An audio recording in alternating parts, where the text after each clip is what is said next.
Guys, this is one of these epic, you have to see videos. I want you to like, subscribe, and forward this. So this is all about green energy, and it's from an article in the Daily Telegraph today by a PhD in electricity supply, and he basically goes and breaks down the UK's green energy, which is mainly offshore wind, right?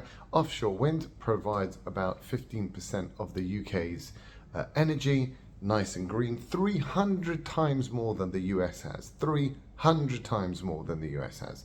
Okay, so it's a big thing in the UK. Now, people don't get in England why gas prices have gone down back to pre-Ukraine war levels, and all of Europe is okay. The prices are down. Inflation is down substantially. In the US, it's down to virtually zero because they never had any Russian gas or anything. They're self-sufficient. But why in Europe, right, has it gone down so much? In the UK, it's still eye-wateringly high. And worse than that, the government is still subsidizing everyone's electricity bills by through subsidies through the national debt, as we've shown before. March 2022, the government was borrowing £5 billion for that month, and March 2023 it was borrowing £21 billion, which is huge, right? Massive increase. And it's mainly 10 billion is from the extra interest rates, that's true, but 11 billion is just due to electricity, subsidizing electricity. So why is it, when gas prices are back down to what they were before, oil is about $72 a barrel, which is pretty much average, bit more than average, but not crazily more expensive, why are they paying more? And the answer is the green energy itself. It's the green, it's what costs money. So he brings in this amazing article, you have to read it, but I'll just bring you the snippets. So the main thing is, you think these offshore wind farms are really cheap. So the two biggest ones he brings in were costed at 2.5 billion and 2.3 billion pounds respectively. That was 4 times what their budgeted cost was. Then the maintenance, these things require a huge amount of maintenance. You've got to get ships to go out there, specialist abseiling guys to go up a 200-meter tower in winds and everything to maintain this, and they all require constant maintenance, costed at 200 million pounds a gigawatt hour. In the end, he basically, I'll give you very, very quickly the synopsis.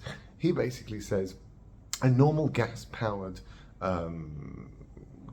even at the prices now, which is whatever, he says they're more expensive, but they're not. Anyway, let's go with his prices.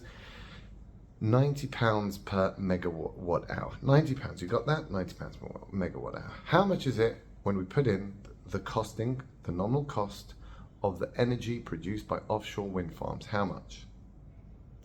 £170 per gigawatt hour. That's nearly double. Whoa, it doesn't stop there, because you also have to have backup gas generators, because when there's no wind, it has to switch on the gas generator to generate the electricity. How much do they cost extra just for the gas? Extra, these quick on and off gas generators, £30 to £40 per megawatt hour. So that's slapped onto the 170. Then he brings in, how much do you have to pay for the grid? He calls it, what's it called? Grid moving. Basically, because the grid has to figure out on and on, depends on the wind. Is it going to be windy? Is it not going to be windy? Do I switch on my gas generator? Do I not? So he said in 1995, those costs, because everything was planned and you knew exactly what you were going to produce, £250 million a year. How much was it last year for these grid change costs? £4.5 billion a year. Yeah, that's right. And then he says, this is mad. So the gas, all our electricity in the UK is built next to cities, right? Because the shorter the distance between the generator to that load center, which is basically the cities where they use the thing, the cheaper it is, because you've got less infrastructure needed to transport the electricity. Sounds logical? Okay. Now offshore wind farms are all the way up in Scotland, and you've got to bring that down all the way to London. How much is that going to cost? £1,800 per person just to increase the infrastructure for the national grid to bring it down to wherever it needs to get to, because the electricity production is so much further from where it's used. Okay, so it's like, imagine making the electricity in Russia, right, and bringing it to the UK. It's just absurd, right? All in all, he brings in the total cost now for wind farms is £250 per megawatt hour, which is even with the prices now, that's nearly 3 times more. And he said, if the more offshore wind farms they create, the more expensive electricity will be. The more green they go, the more expensive electricity goes.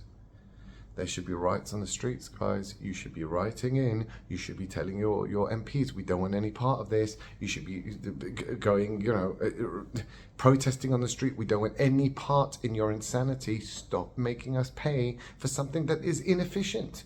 That's the reason it was never done. Even with the government subsidies, it doesn't make financial sense, guys. It doesn't make sense. It's crazy. So this is why, and his article is titled, Why America Should Not Follow Britain with the Green Insanity. So this is where we're going. As more green energy comes online, your electricity won't get cheaper. It gets more expensive, mate.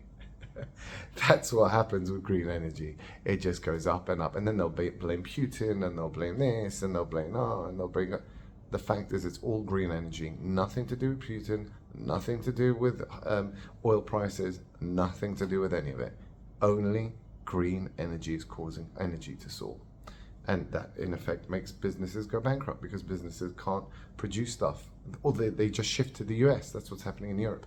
They're just shifting all their production, Siemens, Volkswagen, Airbus, shifting production to the US, where it's cheap energy, right? Or China, right? That's what they're also, Airbus opening a factory in China as well.